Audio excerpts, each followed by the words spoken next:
have a story to tell. There is a force called life that is advancing in the darkness, the devouring fire, the Ouroboros, the snake eating its own tail. In that story, I saw certain things outside of my own passions and everything that keeps me locked in my own personal dilemma. It pushed me to write a book.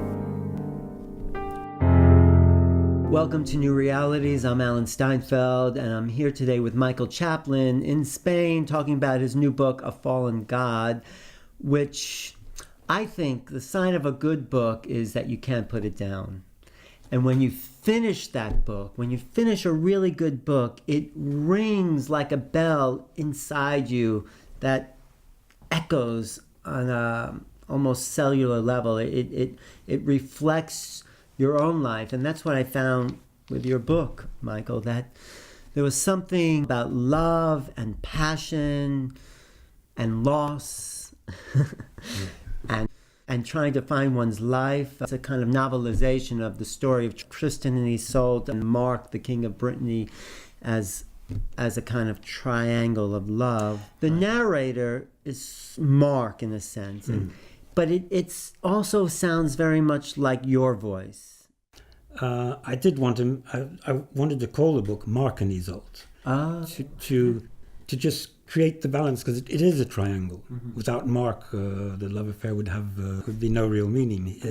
He is the obstacle. He is the force blocking really their happiness, and so I wanted to just tell the story from his point of view, having lived similar things in my life, and I think that's what life is looking for. It's depending on us to give some kind of meaning to this thing that's going on, and once you can feel that, then suddenly you instead of drowning in your own drama, you try and give it meaning, try and give it something more universal to it, find something more universal to it. How do we find this meaning in our life? Everyone that comes into the world, they don't know what their life is meaning, and then we find a direction. I guess the direction, our passion, gives meaning to our lives. Yes, our passion, and also the realization that we must give meaning to our lives. That that's really why we're here. There is a force called life that is advancing in the darkness, which I call the devouring fire, which is the Ouroboros, the snake eating its own tail.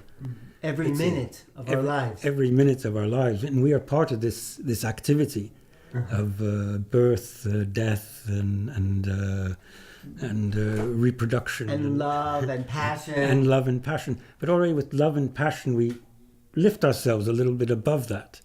And the book also takes place against the backdrop of the Cathars, which maybe we can go into a little bit, and the idea of a fallen God. Now, what I sense is there's a part somewhere towards the middle where you talk about this look on Isolde's face that kind of shocks the priest. This look of radiance, of transcendence, of pure beauty that was beyond anything the church could confine.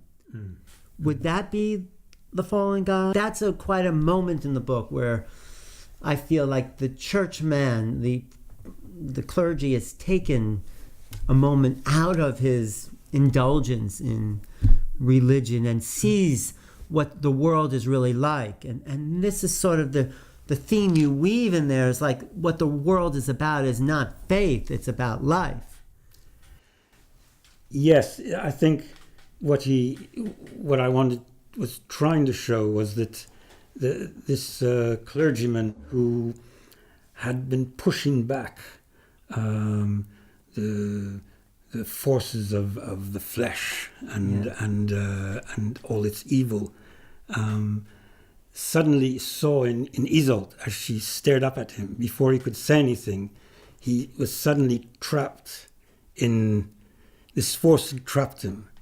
And somewhere he saw through the blur, he saw that this was a god as well. Yeah. You know, a god that he was fighting, but a very old god, and which is the pagan god, which Christianity had come and absorbed and suppressed and. Is that God life though? What is that God? Well, I see it as as life, as the Ouroboros, the snake eating its own tail, the life that is a god because it's immortal in the sense that's immortal but trapped in time. So it must renew itself all the time. It must keep producing itself and eating itself in order to keep going. So it's a tragic god, a fallen god. But it is a God, and I think the real message is that if we can see it as a God, and worship this God that is so close to us and so real to us, and that's been denied by the church, if we can treat it as a God, and that's through Isolde's eyes at that, because she is that God really. Yeah. She is life, as all women are. They're closer to life than men because they have to go through. And they're so impulsive and irrational and exactly. And Marc's dilemma was that Isolde had betrayed him and had let him down and he couldn't really love her anymore without anger. He was so angry but into his own life, if he could possibly go beyond that and love her still the way she was, then there's a parallel to the God that also is ill-treating us, making us suffer in this world, and we have to die and we have to go through all the horrible things that we go through in life. But if we can come to love that force, then we are released as well. So he goes through the whole book, at the end, not to give anything away, he realizes that he needed to let her go so he could feel that force in his life. Yes, he wouldn't. Without her, he would have never felt that force. He would have never released himself from his who he was into something larger. He couldn't have done that without her. That larger thing is the passions of life, each moment that is consuming us as this Ouroboros. Yes, yeah. Is this connected to what the Cathars believed in a sense, or is it separate from what the Cathars? Well, at the same time I think the Cathars were very much in rejection of they believed that the creator of the world, the God of the Old Testament, right, was in fact a false god, and in the more extreme analysis by Cathars was the devil. Right, this God that created the world was the devil. Yes. So we lived in a dark world, really. So we lived in a dark world, and the Cathars rejected everything to do with the flesh. They wouldn't eat meat. They were vegetarians, but they wouldn't eat meat. And the reason was because it was the result of copulation. They didn't want to participate in continuing this process called life.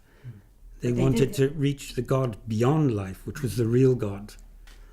But they did have children. They did, They had children. They're at the same time. I mean, they're very complex. They were very open to the fact that we are trapped here. So we can't be blamed. They didn't believe in sin in the sense that the church believed in sin. You must not, you must not have sex. You must just do it for have children and all that. They did not believe in that. They believed that since we are here, we are trapped in this process. So whatever we do is forgivable. But we must try and distance ourselves from it. So you're taking that philosophy and moving it forward to saying, well, life, the force of life and passion and love is beyond the false God that created the world, because the real God is living through us as love, as jealousy, as anger. At the same time, around about that time, there was a book, the Zohar, that was written in Spain. Yes. And there's a chapter in the Zohar. I'm not very familiar with the Kabbalah, but I'm reading through a translation of certain passages in the Zohar. There's a chapter called "The Devouring Fire," and in that, it is explained that Moses said to the Jewish people, he said, "Your God is a devouring fire." It's an extract from I don't know where. Somewhere. Exodus, one of those. And then it is explained that, like the flame of a candle, there's a white light above, and then a darker light below. Yes. But we must offer sacrifice to the darker light, because that's the one we are confronted with. The upper light that does not consume us, does not need to consume us in order to shine. We only have access to if we worship and honor this darker life. So it's through this darker life that we can reach the God that we all long for. Whereas, and I think that struck me as being extremely profound. Well, I think you take people through that process in the book, and I think it's the process we go through in our own life. We have to confront the dark part of ourselves, our darkness, if we're going to evolve spiritually to the light. Everyone thinks that spirituality is just like meditation, all that. No, we are consumed by our own dark side. Yeah. And so that's what I think you're saying, and is yes. To get to this light, to the light that we are, we have to look at ourselves and our inadequacies, our failures, and the character of Marc is constantly doing that to himself. He's constantly down on himself, saying, "This is where I messed up, and this is where I should have done this." And we're always all doing that, aren't we? Yes. Until at the end we realize, well, maybe that's what it was all about. So, I mean, how do you resolve this idea of destiny and sort of, you say in the book, where we're going, this trajectory on one level, and there's our destiny underneath. Can you talk about that? Yes, well, destiny is a very it's a concept I don't fully understand myself. What is destiny? In terms of astrology, it's our link with the stars, but so that everything, where we go is controlled by the stars who have imprinted something in us at the moment of our birth, and at that moment a certain story attached to us is going to be sleeping within us and pushing us always to be realized through our life. Yes. Is searching for realization through us.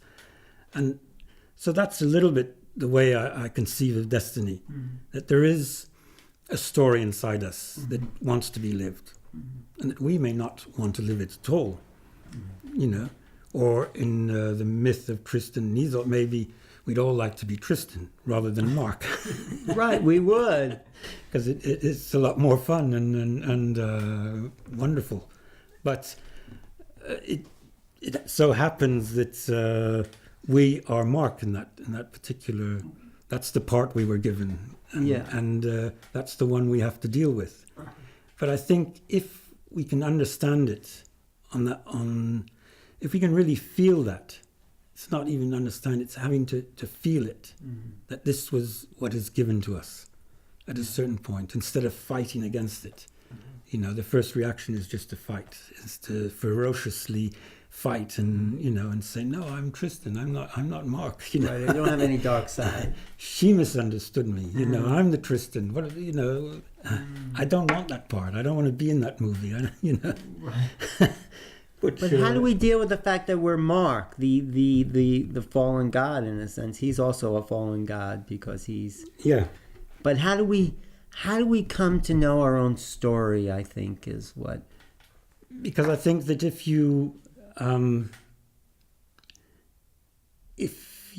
actually come to accept the part you have to play, and say, okay, I have to play this part, then you see that, there is a way out.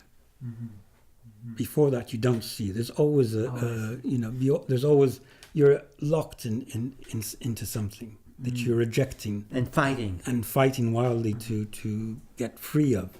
But once you are able to accept that, no, this is what life wants from you, then you see that there is a little door somewhere.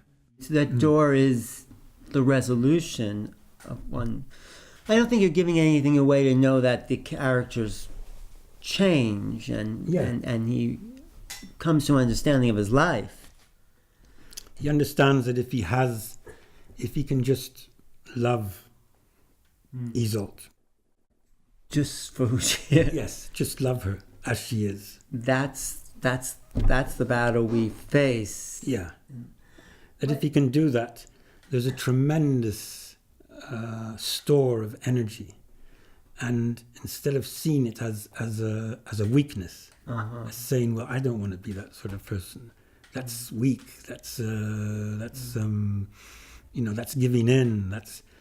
But if you just see, or if you can just go there for a little bit, you see that this is an enormous strength that is offered to you. That if you do that, you will receive tremendous strength, tremendous, because you'll finally have found your place. Accept your own demons, accept your own shadow, accept your own, and accept other people's inadequacies in the sense too. Yeah. In a sense, I guess you did this by writing the book. I mean, you seem like Marc, because in some ways you were the son of a king. You were the son of Charlie Chaplin, who was a king. I mean, did you realize that? Was that part of your conscious intention to realize yourself as this son of this big figure? No, it occurred to me as I was writing it that I had a father with who I didn't really get along. And he owned the world, in a sense. And he owned the world. Yeah, I mean, he did. And so what did you accept about yourself in that relationship that is sort of what the story's about? I think we were also very controlled by our education, by what we feel to be a man is. That plays a big part in my life, in school and everything. You fight to assert yourself, and this does affect you. And maybe you're not really. This is not really the way you are, but you're pushed into playing a part, playing a role to assert yourself. Yeah. So we don't see that in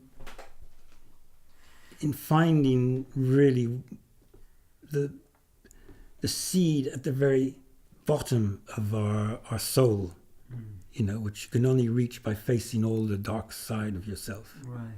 And that's it's like a submission to go there. It's like you have to say, okay, I'm not this person I want to be, and I give in. So that giving in is a very submissive sort of feeling, slightly humiliating. Yeah. To go through all that and go down there and go into this rather uncomfortable, murky place where you suddenly find yourself. But once you get there, that's an enormous assertion. It's the most assertive thing you have done so far. And so this energy suddenly fills you once you go there. Right. So you think depression and all that is a resistance to going there, because and if you allow yourself to be taken to that seed, that the at the darkest part of ourselves, the questioning of why am I here? What is this all about? Why am I suffering? Then if we can allow ourselves to go there, we emerge into some bigger picture. Yeah, we do. Talk also about how when you started the book, maybe you didn't know where the story was really going, but the characters themselves took over. Yes, that happens too. How did that? What was the surprise and the magic of that? Tell me about that process. Well, I think at first I wanted to tell Marc's story, but then I became conscious that, you know, if Isolde doesn't exist as a person, and to write about a woman is very, I find it very difficult. I mean, other male writers probably, you know, are able to do that. But for me, it seemed like a very difficult task. So, and I suddenly realized I must really try and make her real, you know, make someone that you believe in, and just through trying to do that, suddenly she became someone, and she started doing things that I didn't expect. Like what? Like what? You got yourself inside of her, and what did she do that you didn't expect? What came out? Well, strangely enough, I mean, to get kind of intimate about it, I would wake up in the morning in a sort of state of half awakeness or not, and she'd actually talk to me. Ah, beautiful. And say, well, you know, you think this, but that's not the way it was. You know, you're wrong, and she enlightened me. It was very painful, but she kind of, you know, told me about what Tristan was like, and you know what, and so I just used that. Do you feel it's still with you, or was it just for the writing of the book, or has a part of it stayed as a... She comes back some mornings, and always early in the morning as I'm waking up. And what does she say? Well, sometimes it's quite dull. Sometimes it's not really comprehensible, but sometimes she puts me right on the spot. Yeah. During the writing of the book, I was really blocked by this idea of, well, who is Marc and who is Tristan in terms of Isolde? Is Tristan more of a brother to her, and is Marc the archetypal husband, or is Marc the brother and Tristan the archetypal husband? And it opened me up to the idea that Tristan, there was an incestuous thing about her relationship to Tristan. That, you know, via her father, and that's why I made that whole link.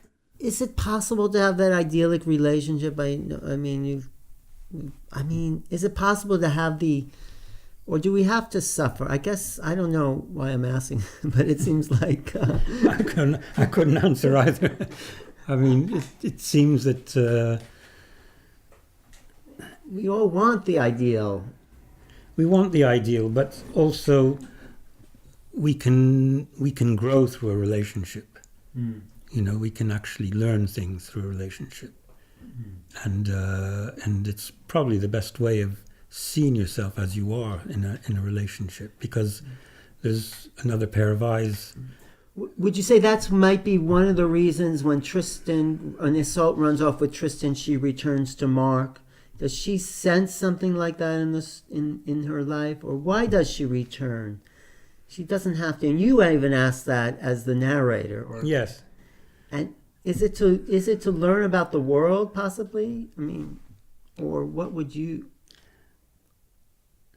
I think she was, in the end, it's almost unanswerable, but I think she had some need to be accepted as she was. But this need is life. That's what life wants from us. To accept us. Yes, life accepts us. Because we as Judeo-Christians do not accept life as it is. And I think the proof is what we're doing to ourselves through science, and you know, we are still in that dilemma of not accepting the foundations of life. We're trying to live longer and longer. We're trying to remain young, and we're fighting against life all the time. We're not accepting, you know, so that she is really also not necessarily her own needs are Tristan, and she has a more ecstatic passion for him. Mm-hmm. But life again is saying, well, yes, you've done that, but now you have to go back, and he has to accept you as you are. Some voice or some need that she doesn't understand brings her back, because I mean there are outer reasons. Tristan is a knight without any land or money. It would be a rough life. She has a conversation, but she also is pregnant and doesn't know which of the two.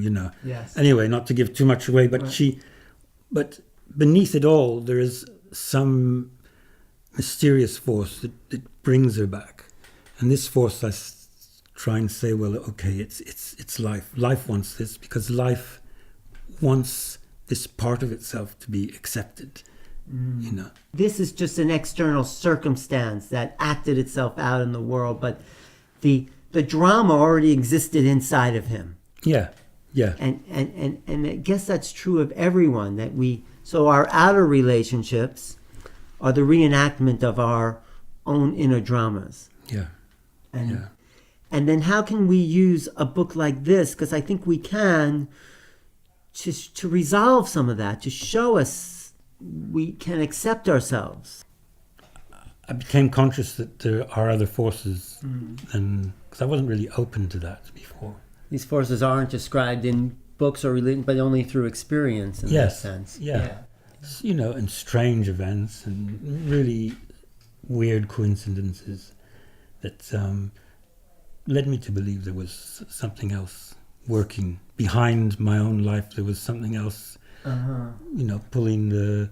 I think, Jung said you have to discover the myth that is informing your life, and that's a very painful but very necessary thing if you want to, progress in life. And you did discover the myth. Well, yes, I did. Yes, I suddenly realized that it takes you out of a certain dimension, the personal dimension, into the suprapersonal dimension, and from the suprapersonal dimension, you suddenly have a freedom. You discover that you have a freedom to move about outside of your own passions and everything that keeps you locked in your own personal dilemma. And your own drama. Which once you go into the super personal, belongs to a universal drama. Right. That we are here in this world, and we don't really understand why we're here, and we have to, from ourselves, come to give some kind of meaning to our life.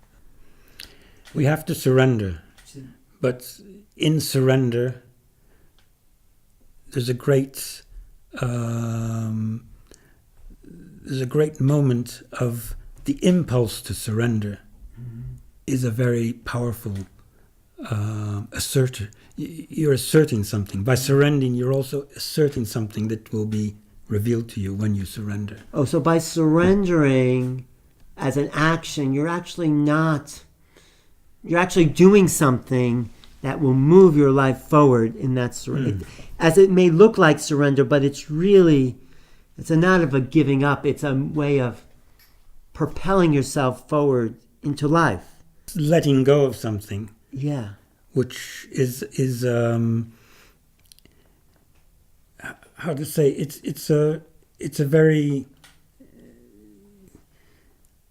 it's a forceful move to let go of something.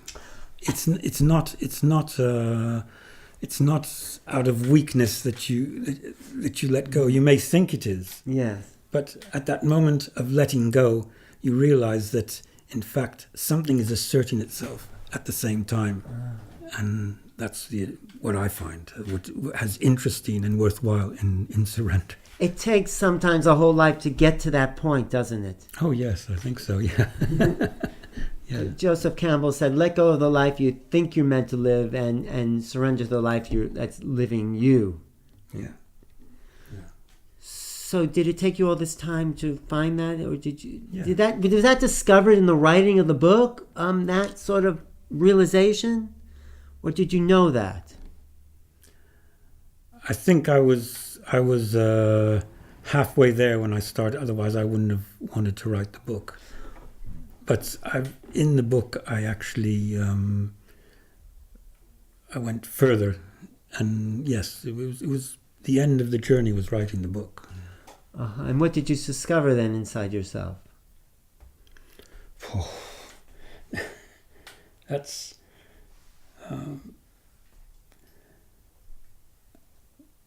well, I think I discovered that I'm not the person I thought I was.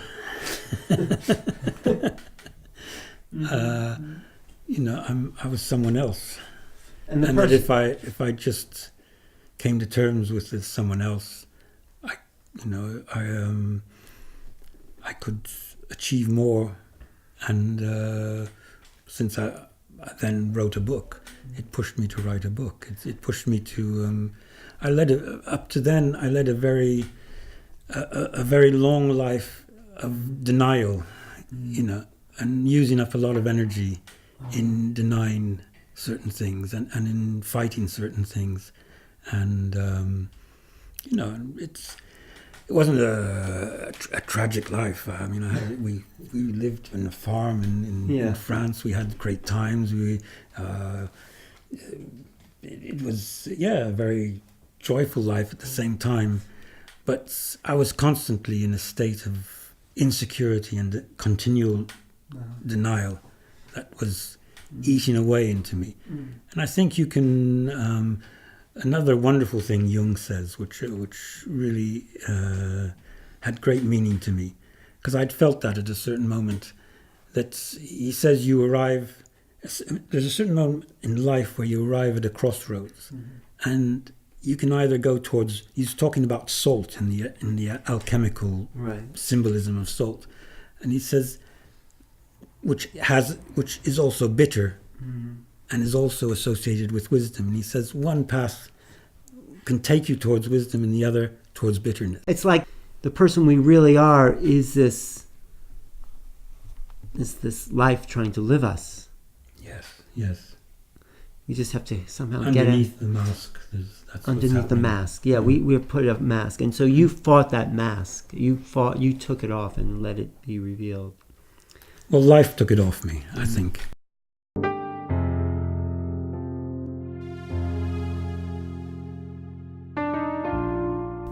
Thank you, Michael. Thank you so much. Really.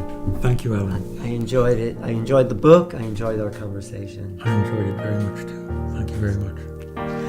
This is Alan Steinfeld for New Realities. I've been talking to Michael John Chaplin about his book called A Fallen God. And if you want to find that, it's on Kindle, on Amazon, A Fallen God.